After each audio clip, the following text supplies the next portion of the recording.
All righty. Welcome back to another episode of A Warrior Spirit, where we allow the inner warrior to shine in their light. Today, I have the pleasure of a good dear friend of mine, Tisha Marie Pelletier. I always say your Pelletier. I always say your last name wrong. I get Tisha right. I get the last name wrong. Tisha is a Chief Experience Officer at Tisha Marie Enterprises and the founder of Property with Personality. And I've gotten to know her over this past year as a colleague and a friend, and I just love her to death. So welcome to the show. Thank you. Thank you. Thank you, Daryl. It's good to be here. Tisha, I know the bubbly upside go-getter, get it done, kick badass Wonder Woman girl that you are, right? But I want to kind of start more towards the beginning of your journey. Like, when you were growing up, were you always the go-getter, get it done type of girl? Nope. Nope. Not at all. Not at all. I feel like I really grew into that girl. And growing up, I was the chubby girl that ate all the candy and couldn't run a mile to save her life and blamed other people for my misfortunes. And a lot of us do that. We find a scapegoat.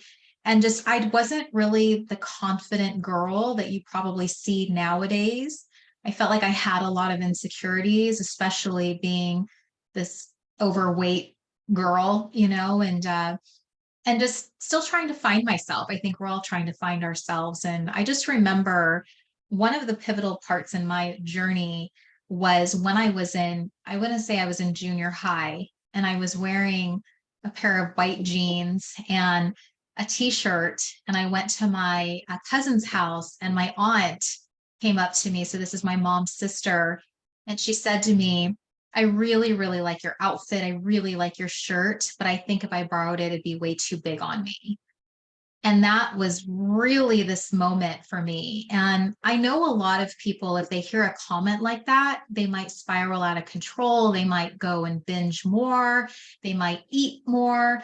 Well, for whatever reason, I feel like her saying that to me was actually the fuel that lit the fire. And I want to say maybe that's where my go-getter attitude started.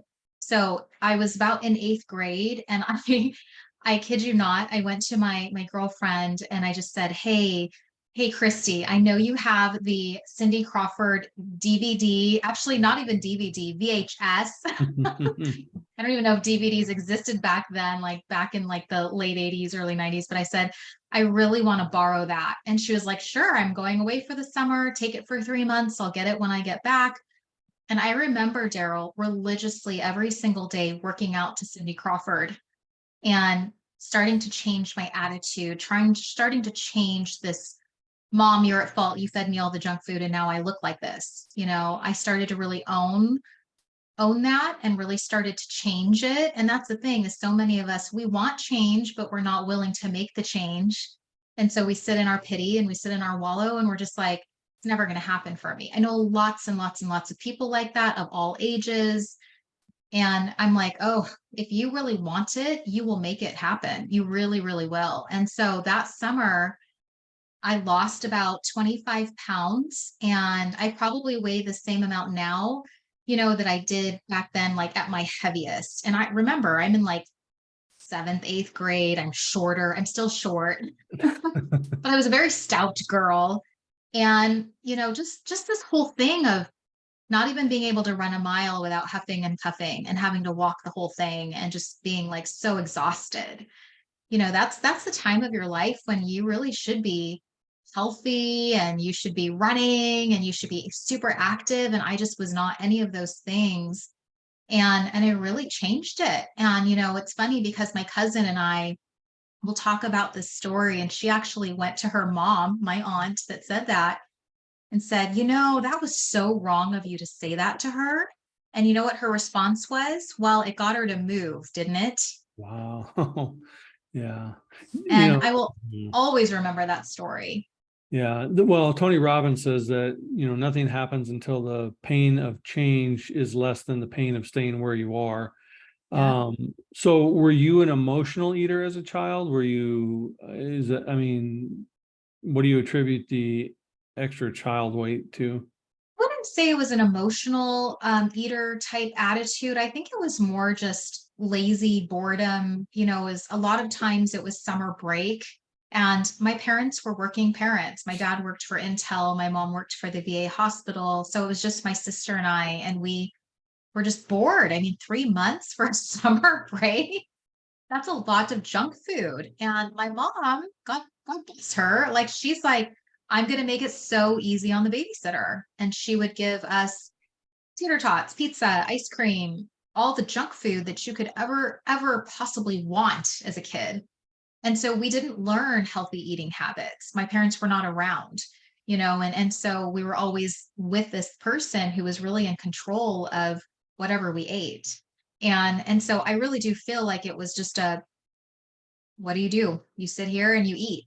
It's Yeah, boredom eating, and I didn't really have the self-control or the knowledge at that time because, I think at that point too, it's not like in school they were like, what do you want? The French fries or the apple? Like what kid's right. gonna say the apple? And I was like, French fries it is, tater tots it is, all the junk food. And it's funny now because I'm married to a man whose metabolism is probably the same as high school. My kids have the most awesome metabolism, and I'm like, I got to watch myself because I know I don't have that metabolism. I know that if I gorge myself, then it's going to catch up, and it will, and I'm going to have to work extra hard. So, I would say that that was really the first moment in my life where, again, I took what she said and it really made me move. And that's happened so many times throughout my journey. And I am one of those people that like fuel the fire some more. It'll just make me work harder and it'll make me get there. And I really love that. I really love that I've gotten past that doesn't hurt me, I'm gonna do it How did anyway. that, because that's an extreme amount of weight loss, for a child to, go on summer break and then come back, thinner Mhm. and healthier. How did that change your junior high and high school experience with your peers and your friends and boys? I mean, you're at that age where, boys are, Yeah. prominent. So how'd that change all that? Yeah, eighth grade. So this happened, the transition really happened between eighth and ninth grade. So it was my eighth grade summer. I came back my freshman year, and our school was seventh, eighth, ninth. So I came back a totally different girl. I had bone structure. I had cheekbones. Like I had, collarbone even. And I definitely feel like I grew in confidence because now I was more comfortable in my skin. And I really took a liking to doing more exercise classes and dance classes and PE. Now I could run the mile without any problems. I was on the track team, I was doing all these things. And I feel like boys started noticing more. Friends were like, wow, you look amazing. I think that we're always looking for that validation of I worked so hard and here I am. And people are like, you look good, like you look really good. And you just want that feeling. You love that feeling. So I know that totally changed. It needed to happen. That transformation needed to happen. I think the saddest thing for me in this journey is that while I was losing weight, my sister was going the opposite direction. She was now gaining weight. Now she's actually diabetic, and I'm trying to teach her that you've got to take it one day at a time, one step at a time. That weight will start to fall off, but you have to put in the work, and just you have to want it. And that's the hardest part is I can't make you want it. You have to want it yourself. So when did you realize that, yes, the outside world looks at our external, but when did you realize that you had also changed your internal? Because that's where the vital change happens, and that's why it's sustainable. We only are able to, rise to our own self-image and our self-belief, but you have to change that mindset in order to believe that that's who you wanted to be. So when did you connect those two dots? So my ninth grade year was really a year of a lot of that transformation, as I mentioned, not just on outward appearance, but internally. And one thing, and you know this, Daryl, like I love getting on a stage. I love speaking. I love this kind of the spotlight of me being able to teach and share and inspire in a group of people. And but for whatever reason, my ninth grade year, I was very nervous about that, right? But I took this step of enrolling in my school's drama program and being in drama club and doing plays and doing monologues. And, you know, I think years before I had done some speeches in school and just failed miserably, like could not remember a dang thing I was supposed to say. And just, you know, I just didn't have that confidence yet. And so I felt like that was a year of a lot of growth and transformation where I said, okay, I know these are the areas that I'm really weak in. Let me figure out how to combat that. And so joining something like drama club, for instance, I started to hone my skills. I started to learn to memorize and I learned to provide eye contact and show up in a certain way when I present. And that started to kind of afford me these opportunities. Like I remember my one of my classes came to me and they said, we'd actually love for you to be like the judge in our mock trial setup because you have that in you. And it is so good and rewarding to know that like a lot of the work that I've been doing to just develop myself and my skills was being noticed and being valued. And so I feel like that transformation is kind of what sparked the whole thing. So then when I went into high school, I really wanted to be a news anchor. I think I told you that. Like I wanted to be the next Connie Chung, and friends were calling me that all throughout high school because I was the face of the high school in terms of reporting the news and emceeing and you know and just being in the public spotlight. And that's what I wanted to be. Like I wanted to be that all throughout high school, went to college for it at Arizona State University. And then again, just had another change of heart my senior year in college and went in a different direction, but I don't regret it at all.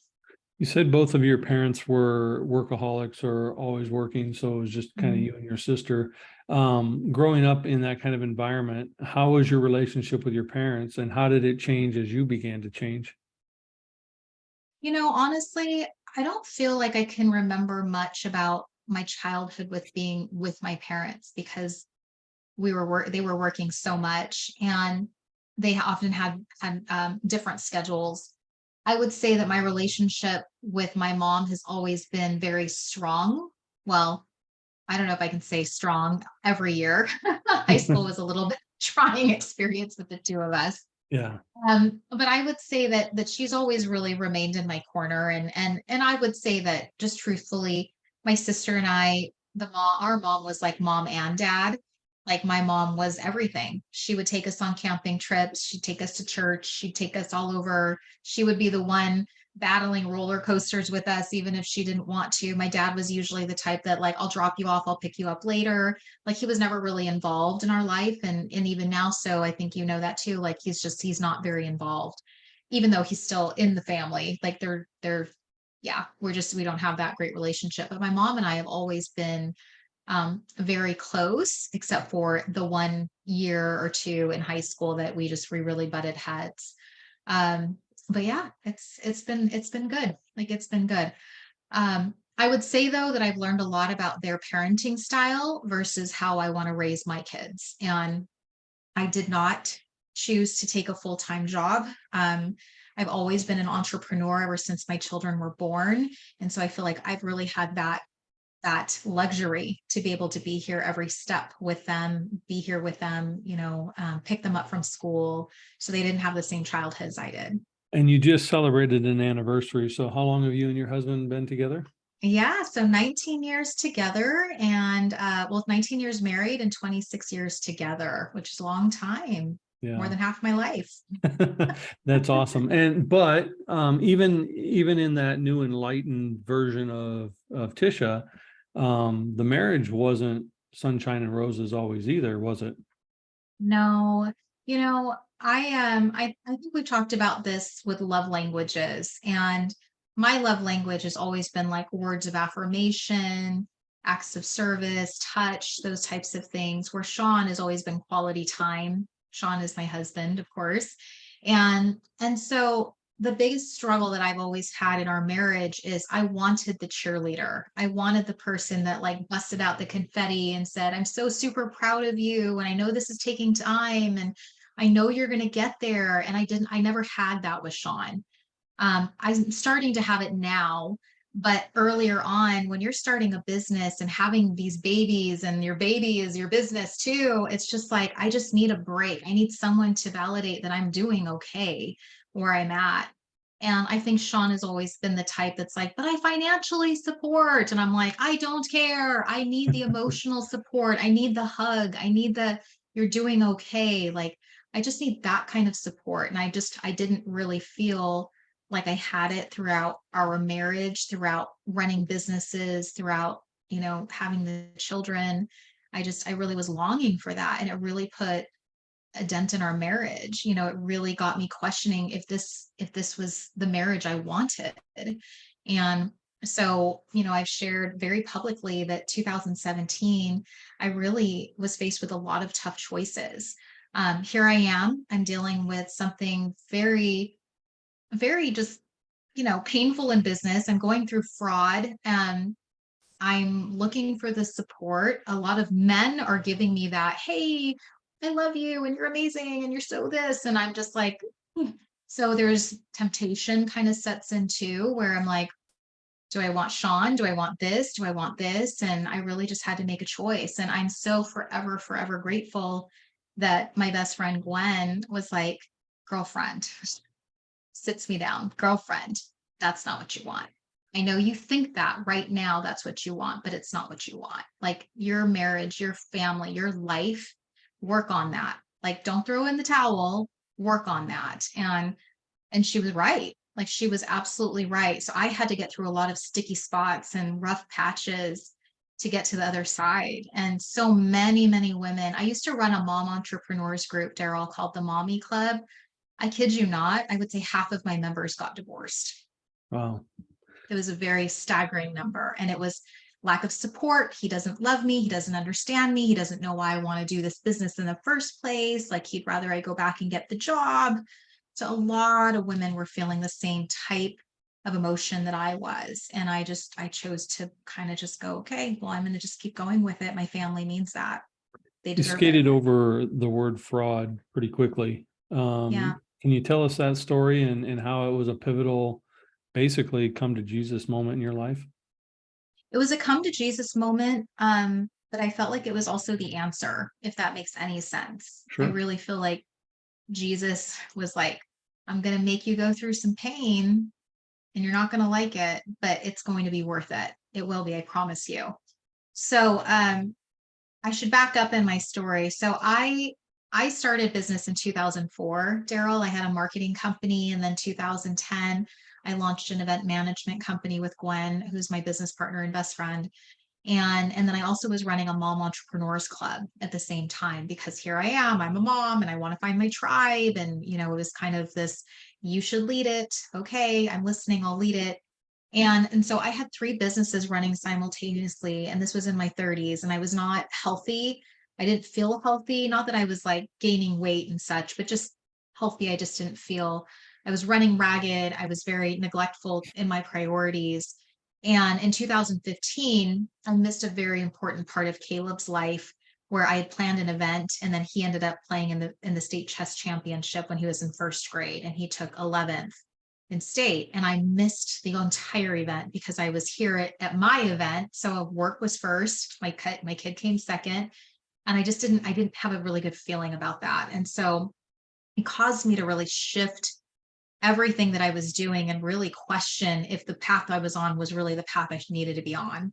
And at the same time, here's Gwen, she's going through a divorce. And I'm just like, I think it's time we shut that business down. And I went to my business coach, who she was telling me, build a brand. You should start building your own personal brand, try and figure you out, try and do more of the self-discovery. And so as I'm starting to try and build this brand, I kept my event website up and running. We eventually sold the company, and a gentleman had inquired about doing business with our company. And Gwen was already out of the picture. So I said, you know what, this seems easy enough. It was a wedding anniversary. and it was supposed to be held here in Gilbert, Arizona. And he had like a $25,000 budget, and he seemed like the perfect ideal client, right? Like, I want to give you this money. I want you to manage it, whatever fee is, that you need, no questions asked. And I said, oh my gosh, this is the perfect client. Like, and I'm struggling in my business because remember, I've kind of let everything go and I'm starting to rebuild and figure myself out first. So I jumped at the opportunity. Well, it turns out that the credit cards he gave me were other people's credit cards. And when I had taken this money and made deposits for the vendors that he wanted to use. Well, the vendors were him. So the money just circled back to him. So it was, stolen credit cards washed by me. The money came to him, and now I couldn't get the money back. And so I was sitting with this debt after I found out that it was fraud, and I had to eat it. I wasn't found, I was found guilty for taking the money, and it's something that happens very frequently in business. I'm not the only one. I've heard a lot of business owners that have shared similar stories, and they were not as lucky either. They weren't able to win their cases either. So honestly, Daryl, I just had to deal with it and try to move on. Everything I made that year in a startup business went to paying my debt. I did not ask for handouts. My sister and my mom offered, and I said, nope, this is my problem. I've got to figure it out on my own. And yeah, so that Where was were my you when you little found big out? mess. I was in my office. It was January 2nd, 2017. And I always say 2017 was the hardest year, my hardest year by far, because I had a lot of curveballs thrown. And a woman from California called me and she asked me point blank, how did you get my credit card? I see there's an amount on my statement, and what is it for? And it was just like an immediate shock. Like, yep, okay. Shifting gears. So here I am, like, I'm going to work on my business. I'm going to work on myself. I'm going to build my brand. I'm going to do all these things. And then to just be like, oh, we're not working on any of those things. Now we're going to figure out fraud and call FBI and call the police and try to clear my name and try to work with Stripe and MasterCard and Visa. And, and it was a lot of energy exerted into a different direction that I didn't want to go in. And it ultimately, Daryl, made it so that I couldn't really focus. I couldn't really work on my business. My confidence is flailing. My marriage is suffering. I really wasn't confident in anything. I didn't know if I even had it in me to be a business owner anymore because of this. And I remember May 13th, 2017, Sean and I are celebrating our anniversary again. And I remember we were at the watershed, and I just said, you know what? I know this isn't ideal. I know that I'm not helping financially. I will go back and get the job. I will go back and at least get a part-time job. And ended up applying and found out later, like the next year actually, that I got a job. So I compromised. I said, I'll do it for the family and just because I know I should be helping more. So yeah, it's been a cycle. And then how did you work your way out of that? Because 25,000 in fraud plus whatever other expenses, like how did you just not shut yourself down totally and just walk away from everything? Well, I'll be honest, it was not 25,000 in fraud. He said his budget was 25,000. Okay. He gave me, I'd say about 7 or 8,000 of that. And so that's what I really had to deal with. So it wasn't a lot, but to a startup, it just doesn't have any money coming in. You're like, that's a lot. That's a lot of money. So I am forever, forever grateful to the woman in California that called me and tipped me off that he was using stolen credit cards. Because like I said, she didn't have to do that. So there was my God sign number one, that this woman had the kindness to call me. She didn't have to do that, and she did. She could have reported it to her credit card and I would have found out through them, but she actually called me, and that was really something. I really credit her. So yeah, ask Yeah. me your question. No, I want to know how you worked your way out of that and rebuilt your marriage, because you've transitioned from 2017 in these last 5 years to something very beautiful and wonderful. And, not everyone has the fortitude to do that. So how did you go about it? Yeah. So, you know what? I have this necklace that you can probably see here, and I was just in Nashville and Georgia, and I found this, and it was the only one that I could find in a store. So I'm like, oh, there's another God thing. It was meant for me. And it says, enjoy the journey. That's what it says on this necklace. And I really love this message. It's so simple, right? But everything is a journey. Every day is a journey, in this direction we're in.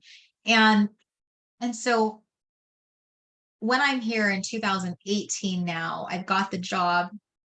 I know it's not where I want to be. I told the lady that hired me, this is only temporary and I'm going to work so hard to get out of here. And she said, I know. She knew, Daryl, she knew. She hired women like me that were in a transitionary state of their lives, a lot of them entrepreneurial women. And so she's like, I know you're not in it forever. And I said, she's like, you better not be.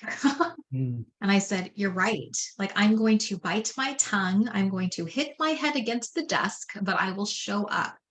And I did. And that was such a humbling experience. And I've shared with you and countless others that the day that I got the job, my father-in-law actually won the jackpot in lottery, not the lottery in Vegas. He won one of the progressives, which was about $30,000, playing Texas Hold'em. And I laugh because I'm like, okay, God, if only you knew how much I could have used that money, we wouldn't have had the same story, right? So given that I've gone through this fraud, I'm trying to rebuild, I'm now working for this company, the one thing that I actually found great comfort in was sharing my story. And it really was part of the healing process. And so getting on a stage and being comfortable enough to share my downfalls and being vulnerable enough to share this story, actually was, in a way, I feel like, my saving grace, because now I got to talk about it, and now I got to be more comfortable with it, and now I got to heal through it. And I got to serve other people that were in the audience that were either dealing with something super similar, or I was protecting them from going through something by looking at the signs of, if someone asks you this, or if they're wanting to do this in the business, or if they're paying you just with credit card, please don't spend that money. Please keep it in a safe place until it's cleared and things are ready. The other thing is, as I say, is a lot of clients, they will pay with their credit card, they'll have the signed proposal, and then they'll still do a chargeback Mm. because they don't want the service, or they don't like the service that you're giving. So you really have to be super careful when you're a business owner, because other people can be like, and then turn around and be like, I don't feel like paying that $5,000 that I think I was supposed to pay to Daryl or to Tisha. Yeah. And now you're fighting with the credit card company. And I will say, most oftentimes you'll lose. You will lose. I've heard countless stories of it. So Yeah. what is on your plate now, and how have you seen God still moving through your life? Obviously your marriage is still together and you're doing better. Yeah. Your businesses are doing well. Yeah. When did the full turnaround come, and what was your shift in mindset during those times? Yeah. So back in April 2019, so now I'm working at the museum. I'm still there. I've been there for about 10 months or so. I was hosting an event called Social Connect Phoenix, and I launched it actually in April 2018, right before I started working at the museum. So I started in May at the museum, or I think June in the museum. And so I go on the rooftop for my 1 year anniversary, and there's just countless people, and it's such a great time. And I just remember having this amazing time. My family's there, all my friends are there, like, so much love and support for what I've created in the community. And the next day being back at my day job and just being like, what did you do, Tish? Like, why would you schedule yourself? I had no idea, but I feel like I needed to be there at that time. My friend Nat called me and he said, hey, rock star, how do you feel? Like, that was the most amazing party. And I literally equate it to feeling like Cinderella, where, here I am on top of the world. I'm at the ball, everybody's watching me. And then the next day I'm like back scrubbing the toilets, Right. talking to the mice and the birds. And it did something in me. And I had a couple of instances when I was working at the museum where I had speaking gigs lined up. And because again, still building my business, I said I would do it. And going into a packed room, standing room only at Phoenix Startup Week, and then scheduling myself to be at the office later that day. And it just really did something to me internally where I'm like, I don't want this. I don't want to be both girls. I want to be that girl.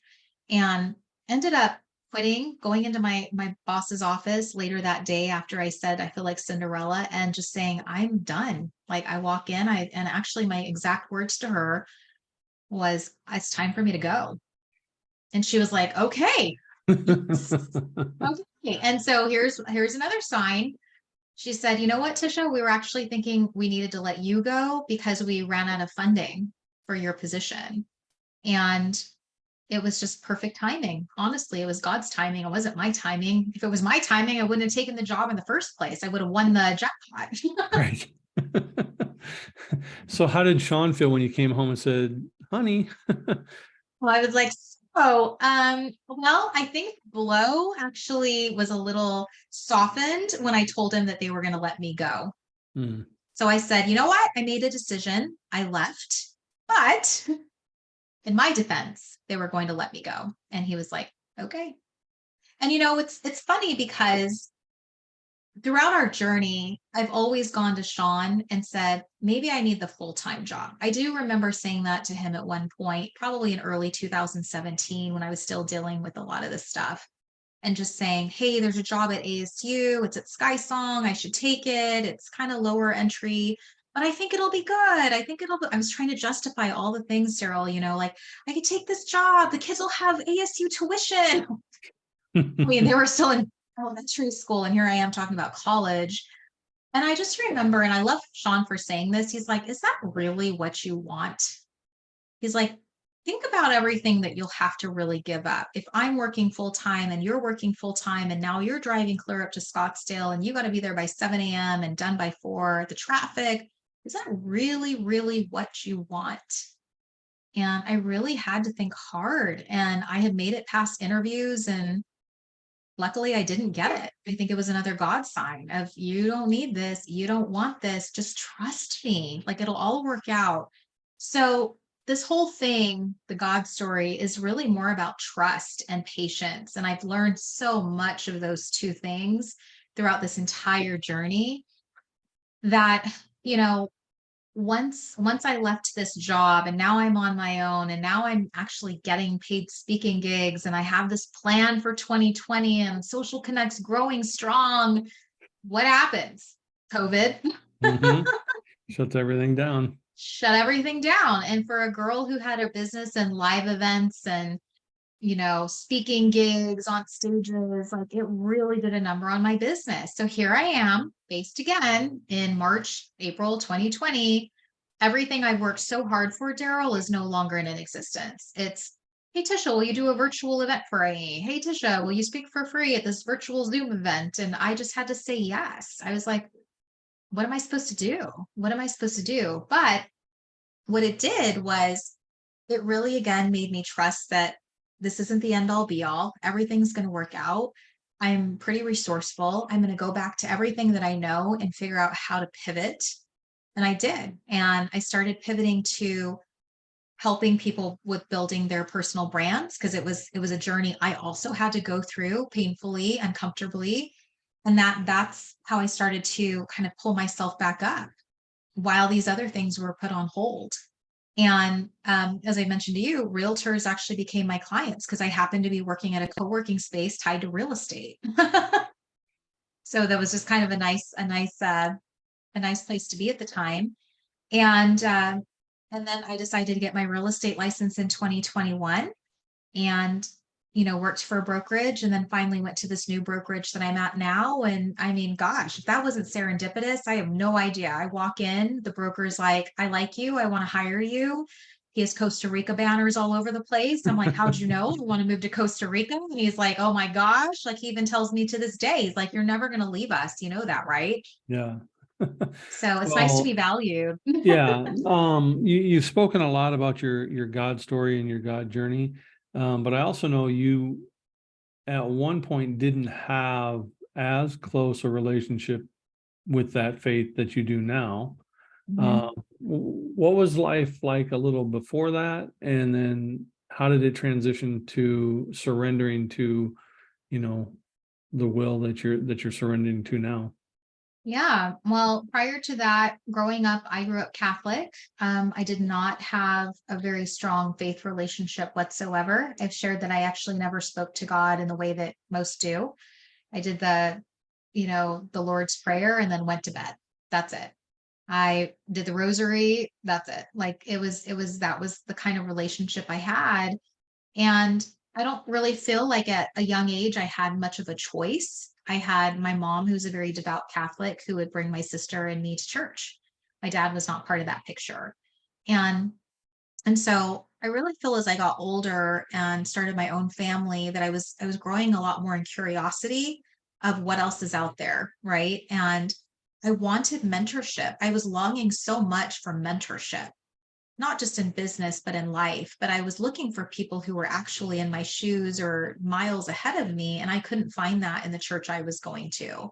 And so my friend Gwen was actually the one that was like, you should start going to a different church. Like you should check it out. And another friend of mine invited me to a Christian church. And I was like, oh my gosh, this is it. Like, this is what I've really been looking for. Not just the music and the coffee, but like actually the actual message and just being around peers. And so my faith has grown by leaps and bounds as a result of making the change. Again, we talked about this earlier of what is the pain that you're experiencing that's going to get you to change. Mm-hmm. And for me, that pain was not being part of a community, not feeling seen or heard, not having the right mentorship. And so it got me to change. And now I am going to Bible study religiously. I am signed up for the women's retreat coming up. I just spoke at our church a couple of times. Like I'm very active. I've met a really amazing group of women that I've just been going through life with. And it's just been such a beautiful journey that I'm like, geez, had I had this sooner, could have saved me from a lot of things too. That's beautiful. What's on the horizon now as we enter into 2024? What's ahead for Tisha and Tisha Marie Enterprises and Property with Yeah. Personalities and, Sean and the family? Yeah, no, great question. That's a loaded question. I'm just gonna have to like predict my future here. Yeah, we're I'm gonna visionaries. say, yes, we're visionaries. I will say this too, Daryl, that I feel like everything, every experience, every business, everything I've done has led me to where I'm at. I don't dismiss anything. I don't have any regrets of what I've done in the past. I don't regret the fraud because, again, it has become such a big part of my story. And it's actually what started getting me on paid speaking stages, if you can believe it, because people were looking for a story, and that was my story. So I never want to say I went through that for nothing. No, there was definitely purpose, and I feel like that was God's plan.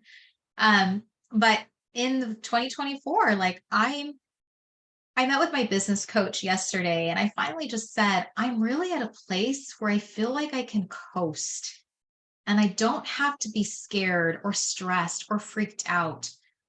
I went on vacation just the other week, like I mentioned, to Atlanta, Savannah, and Nashville, and I came back and got booked on 3 podcasts, 3 speaking gigs, just booked 2 clients who just came to me and they're like, we just love you. You're so awesome. And we were just referred to you. And I'm just like, I worked for the Tisha that struggled just to sell a $300 product. And now I'm like, gosh. And so one of my greatest achievements in 2022 and now in 2023, and I know beyond, as I wind down even and try to make that move to Costa Rica in 2027, is I told my coach, I said, I finally know what you're talking about. I finally know that I could design the life that I want and then fill it with the things that bring me the greatest joy while delegating the crap that I don't want to do. And she's like, that is the secret. That's the secret. Yep. So last year, when I ended the year, Daryl, I looked back at my accomplishments and I said, holy cow, I actually surpassed my income goal and I traveled for 2 months or just took days out of my year to be like, I'm hanging with the kids today, or I'm on break with them, or I'm going on hikes with Gwen and just taking Mondays off. Like, I love that I can control my freedom and my flexibility and work when I feel like it and work when I want to. Not to say I don't work hard. I just feel like I've become more efficient and I don't need all the hours, and so I'm proud of myself. I'm really, really proud of where I've come, how I've gotten here, and the journey that I've had to be on. Well, I think when we co-create our life and actually do the work necessary, it actually does become more effortless. Yeah. Not to say that there's still not hardships and trials and struggles, but we're better equipped and stronger to overcome them and to Yeah. deal with them. And life does become easier, and the easier life becomes, the more confident we are. And it just becomes a nice positive mindset cycle instead of a downward negative mindset Right. cycle. You're co-creating the life that you've designed for yourself and your family. And that's, what we all want to aspire to for sure. So if Yeah. we were to impart some Tisha wisdom, first off, we call you Wonder Woman, and you wear Wonder Woman shoes when you're on Yes. stage. Um, Tell us the backstory to that real quick as to how you became, Wonder Woman. I think it's funny because it wasn't something that I would have necessarily pegged myself for. And I've always said this in branding. I said, you know what? Other people will really speak about your brand. Like if you're confused, ask people around you what they see in you, and they'll tell you. Mm-hmm. And so my friend Nat, I mentioned him earlier, my 40th birthday, he shows up and he gives me a gift and he gives me a Wonder Woman water bottle. And I'm like, oh, that's cool. I love it. I mean, I wasn't thinking anything of it except this is a cool water bottle. And I think that I just started to see more and more Wonder Woman things. So I remember just being at a thrift store and finding this super cute Wonder Woman tank top and just buying it. And it was superhero day. April 28th is usually National Superhero Day. So last year, I actually wore that t-shirt on a school field trip to Ellie's, the Musical Instrument Museum. And I posted a picture of me in this Wonder Woman tank top, shorts, and a pair of, tennis shoes. And people were going crazy, absolutely crazy. I said, I need to put my Wonder Woman on to deal with all these fourth graders on the school bus. Like, please enlighten me and give me a story. Like, I remember writing a post like that. And I probably had about like 200 plus comments from people who were showcasing their Wonder Woman and, and they're, just loving on this post so much that I think it kind of put me in this place where people instantly were reminded of Wonder Woman.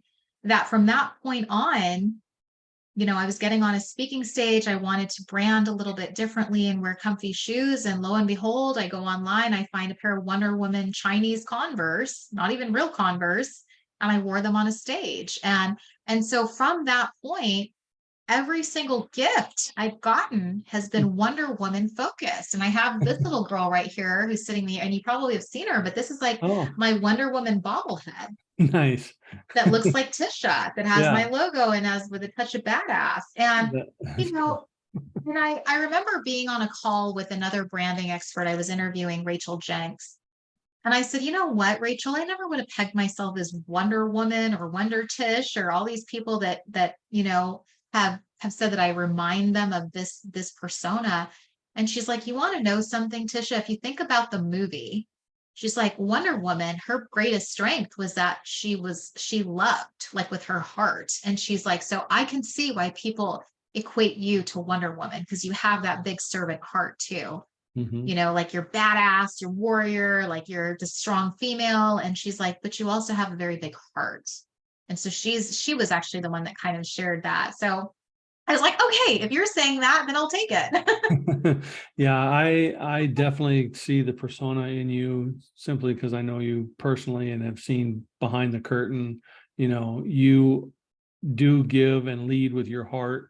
You have a service mentality, and yet you are a kick-ass badass who just gets it done. Like if the people around you aren't getting it done, you're going to get it done, right?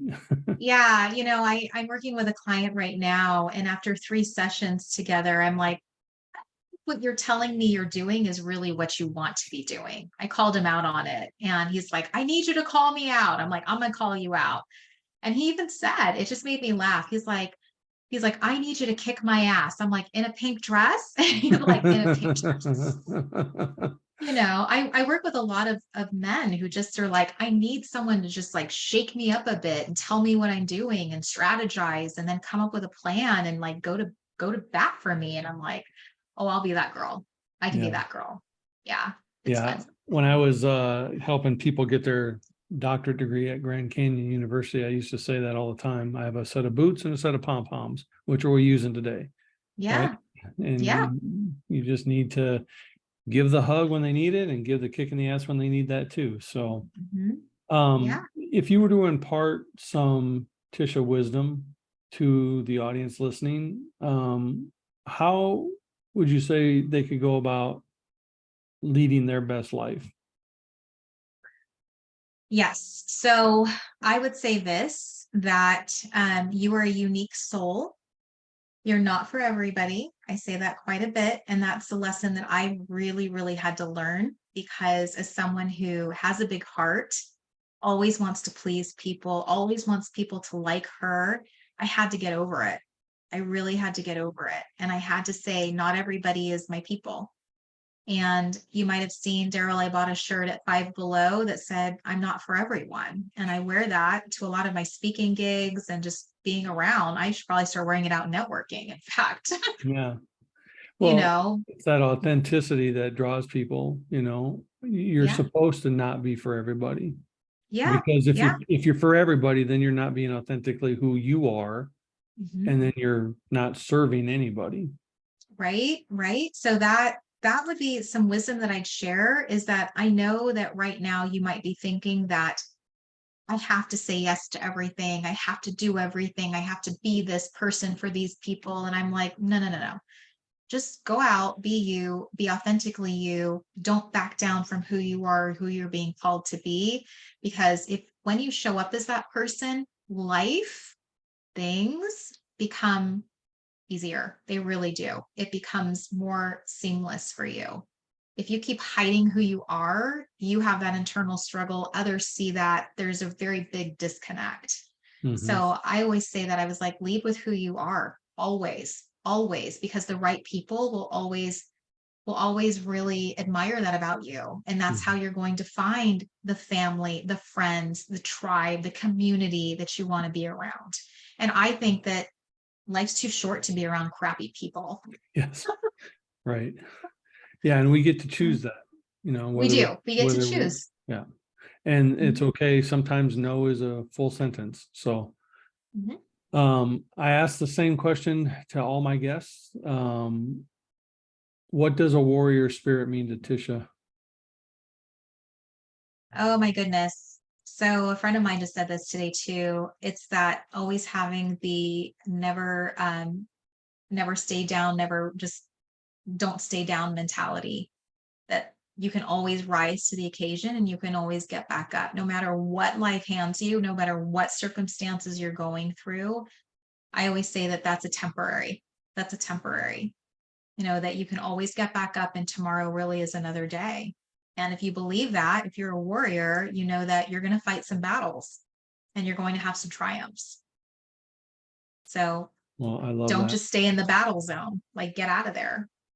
Well, I appreciate that you're in my tribe, and I always love spending time with you.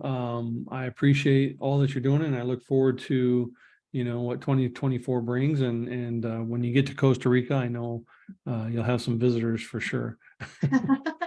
I'm planning on it. I kind of feel like we need to open up an Airbnb I think you'd sell out pretty quickly. You have a pretty or a bed broad and network. breakfast oh, that's it. A bed and breakfast, a Yeah, bed and breakfast. yeah, you have some pretty broad networking skills, and I think you'd have it filled up as often as you'd wanted to, for sure. I think so. I think that, yeah, I think we'll be pretty booked. So good stuff. Thank you. Well, I appreciate your time tonight. Have a blessed rest of your night, and thank you so much. Thanks, Daryl. All righty. Bye now.